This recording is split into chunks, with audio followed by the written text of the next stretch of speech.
천년 약 1000년 동안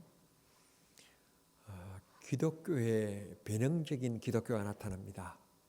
천주교입니다. 교황을 중심으로 해서 교황청이라고 하는 것이 생겨지면서 강력한 사제들의 권력화가 이루어지게 됩니다. 존 낙서와 제핑클리, 루터와 칼빈에 의하여서 종교개혁이 이루어지게 되지요. 드디어 묻혀진 진리의 복음, 그래서 성경으로 돌아가자. 오직 믿음, 오직 은혜, 그런 표 밑에서 우리는 감격적인 진리를 발견하게 됩니다. 유럽은 그 시대에 하나님이 축복해 주셔서 세계가 부러워하는 부국으로 성장하게 됩니다. 그러다가 이 독일이라고 하는 나라가 기독교를 국교로 받아들이면서 아주 하나님 앞에 주일날만 되어지면 전 국민들이 동네마다 예배를 알리는 종소리가 울려 퍼지고 찬송이 울려 퍼지면서 예배의 나라가 됩니다. 얼마나 감격스럽고 좋은 일인지 모릅니다. 그러다가 독일의 엉뚱한 철학자이면서 신학자인 학자 한 분이 나타나는데 슐라이마크라고 하는 사람입니다. 1736년에 태어난 사람인데요.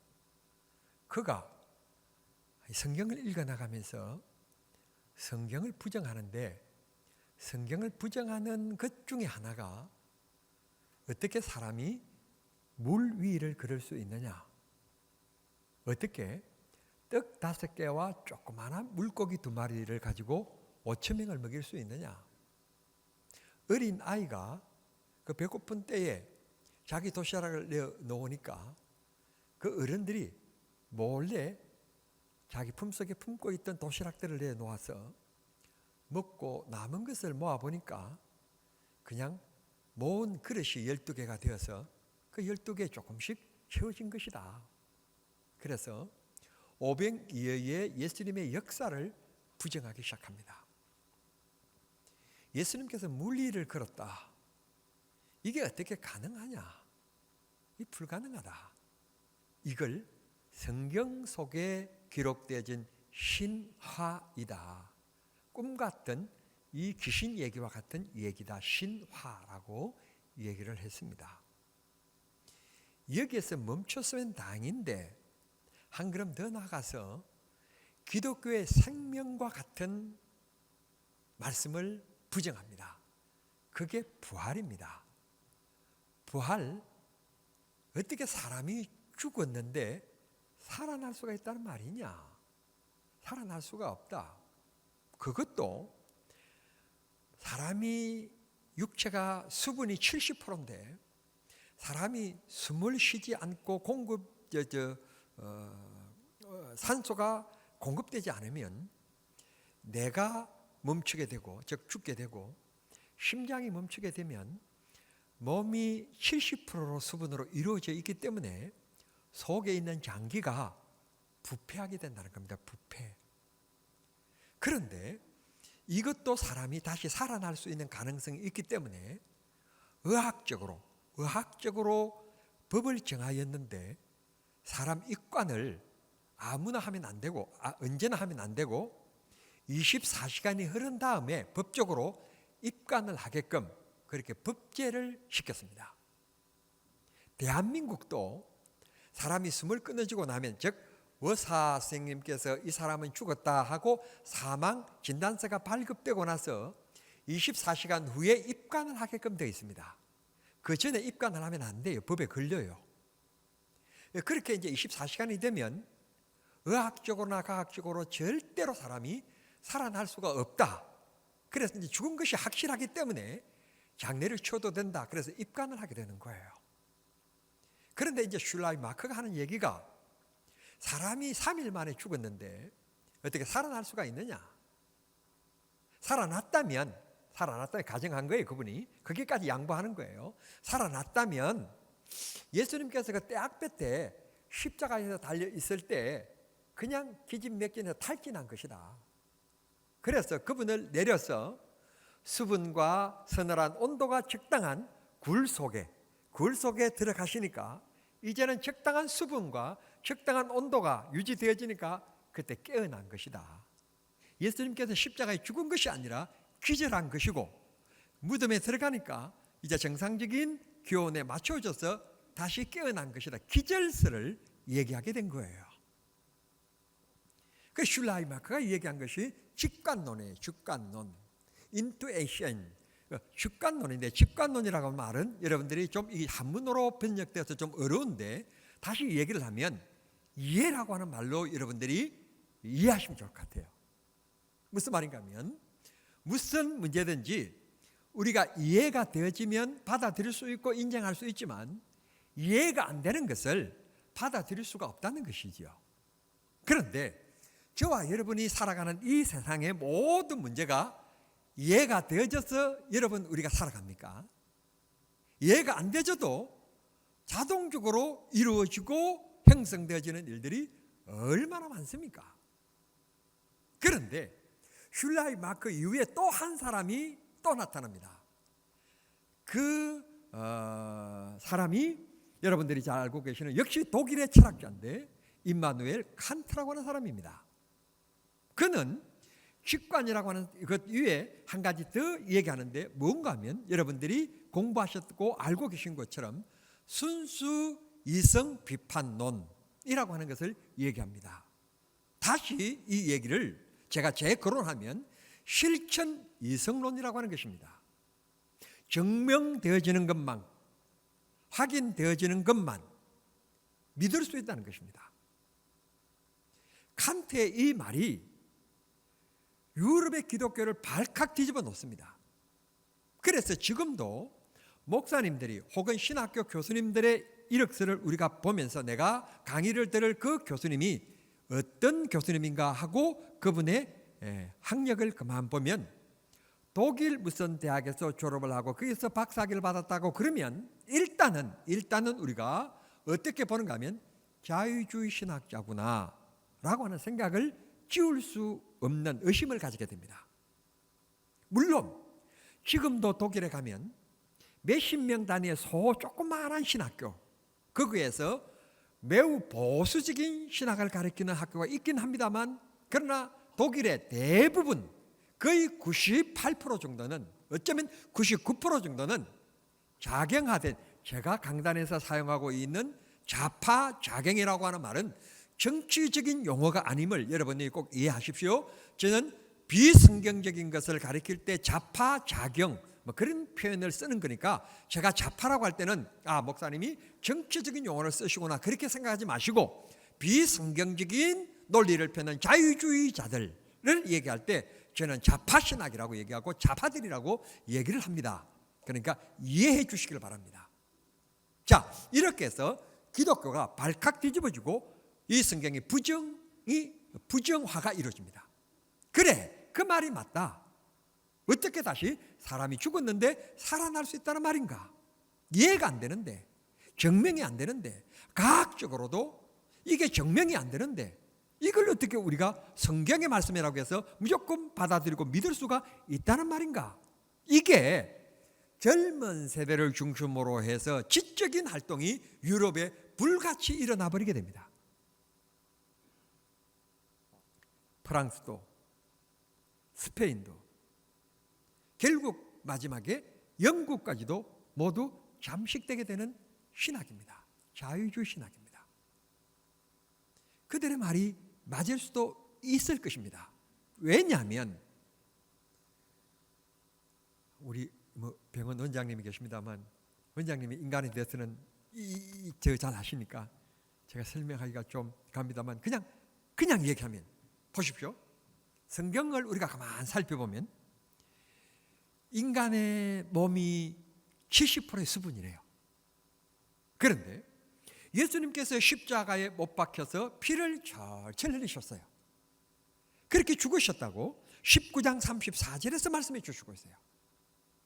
그리고는 예수님께서 세상을 떠나십니다. 죽으셨어요. 그리고는 빌라도에게 와서 아리마대 요셉이 내가 장례를 치러야 되겠다. 내일은 안식일이기 때문에 안식일날 어떻게 시체를 저렇게 다리에 놓고 방간에 놓고 우리가 하나님 앞에 예배할 수는 없으니까 빨리 장례를 치러야 되겠다. 그 달라. 그렇게 하니까 예수가 죽었는지 안 죽었는지 확인해라. 그래서 로마 병사가 긴 손잡이인 창을 가지고 20장 1절 이하에 보면 옆구리를 찔렀다고 그랬어요. 옆구리를 찔러서 피가 물과 다 쏟아져 나왔다고 성경이 말씀하고 있습니다. 그러면 이런 사람이 살아날 수가 있을까요? 없습니다. 가끔 크게 다친 것도 아닌데 가다출혈로 교통사고로 세상을 떠나는 일이 있습니다. 피를 많이 흘리면 몸에서 수분이 빠져나가면, 피도 수분 아닙니까? 빠져나가면 사람이 죽습니다. 원장님 앞에서 제가 문자 쓴 것 같지만 우리가요 응급실에 실려 가면 저 의사들이 꼽는 게 있습니다. 하는 일이 있습니다. 뭔가 하면 링거부터 꼽습니다. 수분이 빠져나가서 탈진될까 봐. 그렇습니다. 그 인간은 피, 물, 수분이라고 하는 것은 절대적인 생명의 영향을 가지고 있는 것입니다. 그래서 성경은 말씀하시기를 생명은 피에 있다는 말씀하셨습니다. 이렇게 철저히 피를 흘리신, 그리고 장자국을 찔러서 물과 피를 다 쏟으신 그분이 살아난다? 이해가 안 되는 얘기잖아요. 그러니까 어떻게 보면 칸트가 얘기한 이성의 문제, 증명되어지는 것만 믿을 수 있다. 슐라이마커가 얘기한 직관의 문제, 이해사항이 아닌 거예요. 이건 과학의 문제도 아니고 의학의 문제도 아니고 지식의 문제도 아니고 철학의 문제도 아닌 거예요. 예수님께서 오늘 도마에게 얘기하시기를 너는 나를 본 거로 믿느냐? 보지 않고 믿는 자가 더 복이 있다. 기독교는 이성의 문제가 아니고 지식의 문제가 아니고 믿음의 문제인 것입니다. 가끔 영적인 세계를 부정하시는 분들이 계십니다. 영적 세계는 있습니다, 여러분. 가끔 정남 IC를 놓다 보면 정면에 현수막 거리들이 막 있는데 그 현수막 거리에 가끔 가다가 우리 교회도 이제 돈을 주고 그 현수막 거리를 1년 365일 사도해야 될 것 같아요. 그래 정남중앙교회 현수막을 갖다 그려야 되겠는데 거기 가끔 걸리는 현수막이 있는데 뭔가 하면 처녀보살 그게 걸려 있어요. 이게 무슨 말인가 하면 신내림이라고 하는 것이 있는데요. 무당이라고 해서 끝까지 무당이 안 돼요. 틀리는 무당이 많아요. 그런데 지금 막 신내림을 받은 사람에게 찾아가면요 귀신같이 알아맞혀요. 그런데 못 맞힌 게 하나 있는데 나나 그 사람이나 죽은 나를 못 맞춰요. 죽을 나를. 그리고 또 한 가지는 내가 복권에 당첨될지 안 될지 못 맞춰요. 알아맞히면 자기가 다 사버리지 매주. 그런데 귀신이 이상하게 우리를 홀깃할 수 있도록 그런 분야는 기가 막히게 알아맞혀요. 우리 주변에 눈에 보이지 않지만 영적 귀신의 세계는 분명히 있고 귀신 들린 사람이 있습니다. 여러분, 우리가 눈에 보이는 것만 믿는다고 하는 슐라이마크나 칸트나 그 이후에 여러 사상가나 신학자나 여러 사람들이 많이 있었습니다. 그들의 막 육체적으로 세상적으로는 맞는 논리지만 일부분만 아는 것이지 양부분을 모르는 것입니다. 인간은 세상적인 육체적인 육신적인 문제도 우리가 등한히 할 수 없습니다. 먹고 마시고 경제활동을 하고 배우고 하는 것을 등한히 할 수가 없지만 또 한 가지는 영적인 세계입니다. 영적인 세계, 이 두 개가 잘 결합되어져서 공존할 때 우리는 건강한 정신을 가진 사람이라고 얘기합니다. 영적인 것에 너무 치우치면 우리가 뭐라고 얘기하는가 하면 미쳤다고 얘기합니다.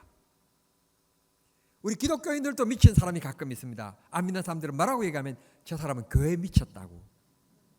그러니까 가정도 안 돌아보고 아이들도 안 돌아보고 아내도 안 돌아보고 교회에 무조건 목매여 사는 사람, 그걸 가르쳐서 세상 사람들이 뭐라고 말하는가 하면 내가 다시 말 못합니다. 여러분들 아십시오. 어디에 미쳤다? 그런 분은 절대로 안 되시길 바랍니다.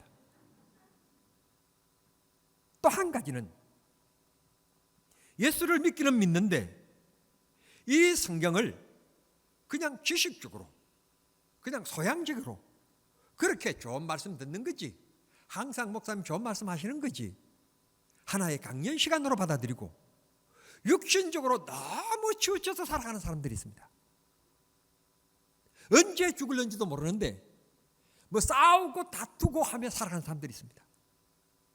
언제 죽을는지 모르는데 내가 번 돈도 아니고 아버지가 쌓아오신 재산을 너가 더 많이 가지느냐 내가 더 많이 가지느냐 그것 때문에 형제들끼리 싸우는 아주 육신적인 땅에 의지하는 육적인 사람들이 세상에 많이 있습니다. 남의 돈도 어려운 사람, 죄송합니다. 어려운 사람들을 보면 내 돈을 가지고도 도와주는 게 세상의 법칙인데 부모님의 재산을 남도 아닌 형제가 좀 더 가지는데 뭘 그걸 가지고 칼부림이 날 일이 어디 있습니까? 좋은 부모님 만나서 내가 조금이라도 얻을 것이 있으면 감사한 거지. 남이 가진 것도 아니고 형님이 가지고 동생이 가지면 또 훗날 사람이 어떻게 될지 모르는데 그때가 내가 또 어려울 때는 또 그때 형님한테 내가 좀 어려운데 형님 좀 주세요. 그럴 날이 올지도 모르는데 또 아니면 어려우면 형님 어려우시네요. 좀 가지십시오. 가지고 올 날이 있을는지도 모르는데 뭘 그 자리에서 죽고 살기인 것처럼 그렇게 할 필요가 없어요.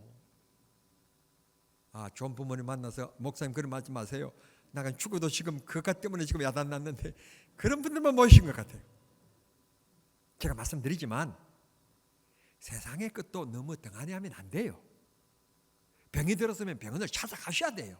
기도만 하고 앉아있으면 안 돼요. 그 일반 은총과 특별 은총을 우리는 성경이 말씀하고 있기 때문에 일반 은총, 하나님께서 말씀하셨잖아요. 하나님께서 약재로 쓰시라고 잎사귀를 주셨다고. 그러니까 하나님께서 일반 병원도 의지하라는 뜻입니다. 그런가 하면 아사왕 같은 경우에는 하나님 앞에 병이 들었는데 한 번도 기도를 안 했어요.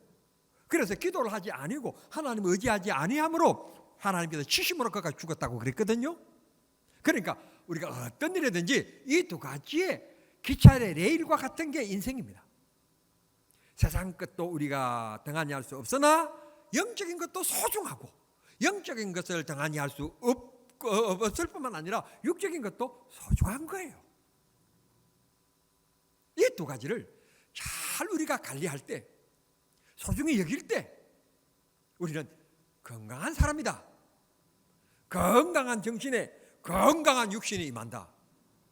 보십시오. 건강한 몸에 건강한 육신이 임한다고 그럽니까? 건강한 생각에 건강한 육신이 임한다고 그럽니까? 우리가 하나님을 잘 섬기면 우리가 생각도 건전하고 좋게 되어 있어요. 하나님을 잘 섬기면 욕심과 탐욕과 시기와 질투와 음란하지 않아요. 하나님을 잘 섬기면 부부가 싸우고 다투지 않아요. 형제가 싸우고 다투지 않아요. 하나님을 잘 섬기고 영적으로 건강해지면 육적으로도 건강한 생각을 가지고 올바른 생각을 가지고 고귀한 생각을 가지고 살아가는 겁니다. 목사가 왜 엉뚱한 짓을 합니까? 영적으로 깨어있지 않고 영적으로 거룩하지 않기 때문에 엉뚱한 짓을 해서 매스컴에 부끄럽게 하고 있지 않습니까? 하나님을 잘 마음속에 섬기고 그분을 사랑하고 그분을 두려워하는 마음, 내 영이 건강해지면 깨끗해지면 우리가 바르게 살아갈 수 있게끔 하나님이 은혜를 주시는 거예요. 생활에 복을 주시는 거예요.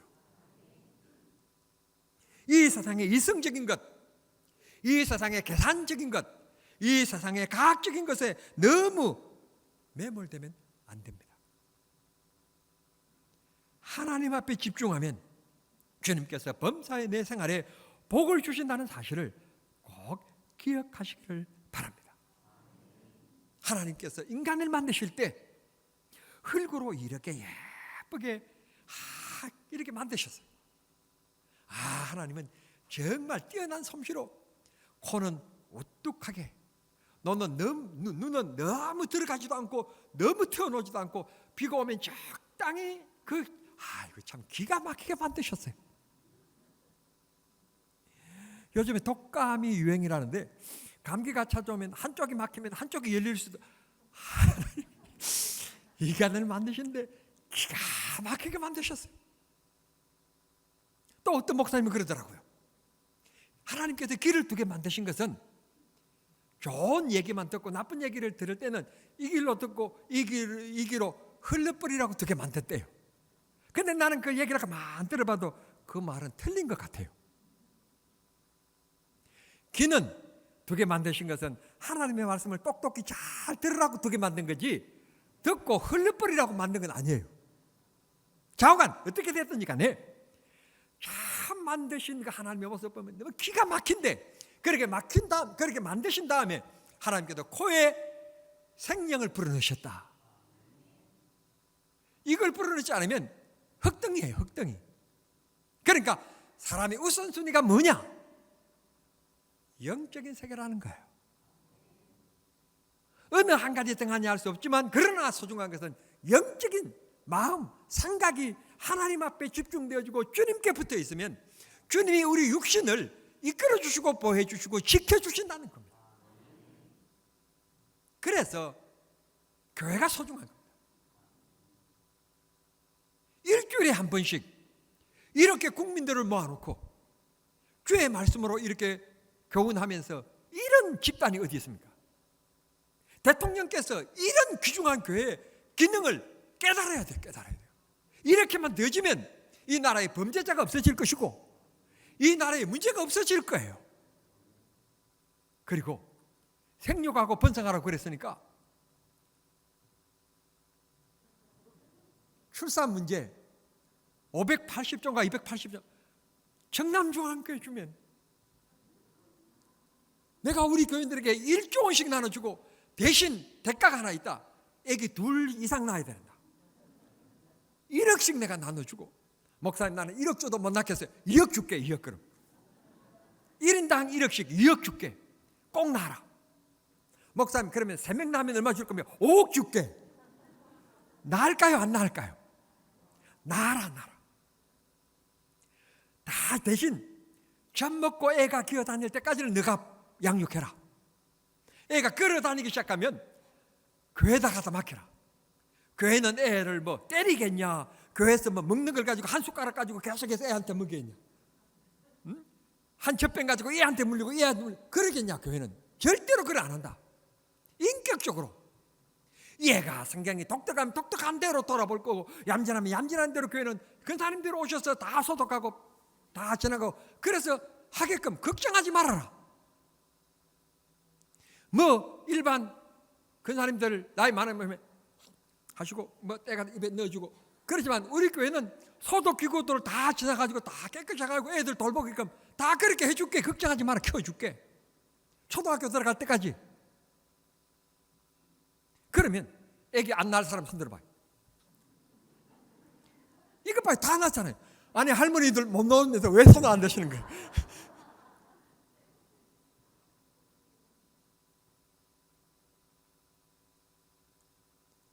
교회라고 하는 것은 정치인들이 보는 것처럼 하나의 종교의 단체가 아닙니다. 대한민국을 건강하게 만드는 필터 역할을 하는 곳이 교회입니다.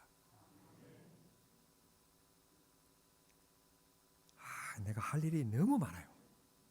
내가 대통령도 돼야 될 것 같고, 하다못해 국무총리도 돼야 될 것 같고, 하다못해 보건복지부 가정 장관도 돼야 될 것 같고, 나 같은 사람을 들었으면 대한민국을 확 바꿔놓겠는데, 아니 양곡관리법 난 잘 몰라요. 그런 걸 난 정치를 모르는 사람들이니까. 내가 왜 이 말을 꺼내는가 하면, 난 이걸 잘 몰라가지고 오늘 칼럼을 그렇게 썼어요. 쌀이 남아돈대요. 지금 이 쌀을 보관하고 있는 곳에 지금 그 쌀이 이제 곧 녹을 텐데 이게 지금 작년에 넣은 게 80%나 지금 있대요. 엄청나고 대한민국이요. 야, 여러분 우리가 엄청 하나님의 축복받았다는 사실을 진짜 믿어야 돼요.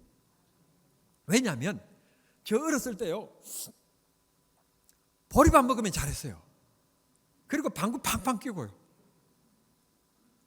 이 쌀을 박정희 대통령이 쌀 때문에 좀 얻고 좀 차관을 위해서 필리핀 갔다가 아무것도 못 얻고 돌아와가지고요. 얻어온 쌀 그 배씨가 뭔가 하면 통일배라는 거였어요. 그 당시에 통일배가 좀 수확이 많았으니까 그 쌀을 좀 많이 수확하려고 대한민국이 그런 때가 있었어요. 못 먹고 못 살고 배가 모자라고 식량이 모자랐던 그런 나라였었어요. 지금은 쌀이 넘친대요. 그러면 그걸 사가지고 정부가 매입해가지고 보관하는 보관비만 해도 한 해에 수백억이래요. 그래서 나는 정치를 잘 모르니까 그런 소식을 듣고 그런 정도라면 70년 전에 6.25를 통해서 우리나라를 도와준 나라 중에서 못 사는 나라들이 많은데 그 중에 하나가 뭐 여러 나라들이 많아요. 그 나라 중에 하나가 아프리카에 있는 에티오피아예요. 그래서 그런 쌀을 사가지고 그렇게 은혜를 입었으니까 우리가 그들 때문에 오늘 자유를 누리고 이런 세계 속에 경제가 성장한 이런 멋있는 나라가 되었으니까 은혜를 갚아야 되지 않겠습니까? 은혜를 갚아야 되니까 그런 쌀을 아니 지금 뭐 무역도 잘 안 된다면서요. 현대조선 뭐 무슨 조선에 뭐 배들이 지금 움직이지 못하고 서 있다면서요. 그거 잔뜩 실어가지고 주면 안 되나요? 유엔 식량 관리법에 걸려요? 그 문제는 정치인들이 또 해결하면 되지 뭐 또 그러면. 그래서 세워놓은 거니까 나는 그냥 단순히 얘기할 뿐이고. 왜? 정치인이 아니니까. 나는 그런 생각으로 했으니까 국민의힘이 혹시 계시더라도 기분 나쁠 거 없어요. 나는 이 당 저 당을 얘기하는 게 아니라 난 좀 아쉬웠을 뿐이에요. 쌀이 넘쳐난다면 우리를 도와준 나라를 주면 될 거잖아요. 주면. 왜 훔쳐주고 안 주려고 그래? 또 이강만 장로님 또 트랙터 가지고 또 못 심으셔야 되는데 5만 몇천 원을 8만 몇천 원 돈 팍 주면서 그 우리나라가 은혜를 입었으니까 주면 되는 거 아니에요. 더불어민주당이라고 좋아할 거 없어요. 안 된다면 그만이죠. 또 한다고 그래요. 국민들이 피곤해요. 이게 정치가 아니잖아요. 국민들이 편하게 살아갈 수 있게끔 하는 게 정치인데 자기들만 먹고 살아가고 큰 소리 치는 게 이게 정치가 돼가지고 되겠습니까 이게? 제발 다음 국회에는 저를 무소속으로 나가게 해주시고 저를 뽑아주십시오. 저는 정당에 소속되기 안 해야만이 마음대로 설교할 수 있으니까. 정당에 소속되면 제가 마음대로 설교 못하니까. 사랑하는 성도 여러분, 이 세상에 정면될 수 있고 이해될 수 있는 것만 인간이 받아들이는 존재가 아닙니다. 공기라고 하는 것을 눈으로 볼 수 없습니다. 특별한 기구를 통하여 우리는 그 무게와 그 부피를 측량해 내는 겁니다. 특별한 기구를 통하여서 내가 그걸 마셔드리는 배알량을 측정해 내는 것입니다. 믿음이 아니면 믿음이라고 하는 특별한 기구를 통해서 하나님이 이 세상을 창조하시고 운행하시고 우리를 구원하시고 우리의 기도를 들으시고 우리를 지키시는 하나님이시라는 것을 우리가 알게 되는 것입니다. 임마누엘 칸트가 얘기했던 이 이성, 그 라틴어로 라티오, 영어로는 리전, 이해될 수 있는 영역, 이해될 수 없는 영역도 있다는 사실을 기억하셔야 됩니다. 말씀을 맺겠습니다. 성도 여러분, 방금도 제가 말씀드렸습니다만 마음과 생각, 이걸 건강하게 만드는 것은 영적 문제입니다. 하나님을 바로 이해하고 바로 믿으면 건강한 생각, 깨끗한 생각, 바른 정신을 가질 수 있습니다. 그러면 바른 생각에 의해서 내 몸이 행동하게 되어 있습니다. 그런 사람이 남을 때리거나 남에게 사기치거나 그렇지 않습니다. 우리 모두 하나님 백성된 자부심을 가지시고 믿음과 신앙으로 살아가고 영적 세계에 하나님의 역사하심을 기대하며 살아가는 믿음의 성도들이 되시기를 바랍니다. 2층에 앉으신 우리 성도님들 꼭 조금 하나님 가까이 올라가셨는데요, 꼭 우리 하나님 더 사랑하고요, 가까이 올라가서니까 우리보다 더 사랑해야 돼요. 더 사랑하고 더 의지하고 믿음으로 살면 하나님이 축복하십니다. 도마야, 너는 나를 만져보고 눈으로 봤기 때문에 믿느냐? 보지 못하고 믿는 자들이 더 복 있다. 오늘 우리는 복 있는 사람들입니다. 그런 믿음의 축복, 믿음으로 살아서 그런 복 있는 사람으로 살아가는 축복의 역사가 있게 되기를 우리 주님 이름으로 축원합니다. 하나님 아버지 감사합니다. 저희들을 사랑해 주셔서 이 시간도 귀한 말씀 주셔서 하나님 다시 성경으로 돌아가고 성경의 말씀을 전적으로 믿는 믿음들이 되게 해 주시옵소서. 전적으로 하나님의 말씀을 받아들이는 심령 속에 주님이 때마다 일마다 놀랍게 역사하시고 은혜를 부으시고 복을 주시고 성령의 능력이 임하게 해 주시옵소서. 오늘 예배 참여하지 못한 이들을 기억하시고 예배를 숨긴 모든 손길들 복되게 해 주시옵소서. 예수님의 이름으로 기도하옵나이다. 아멘.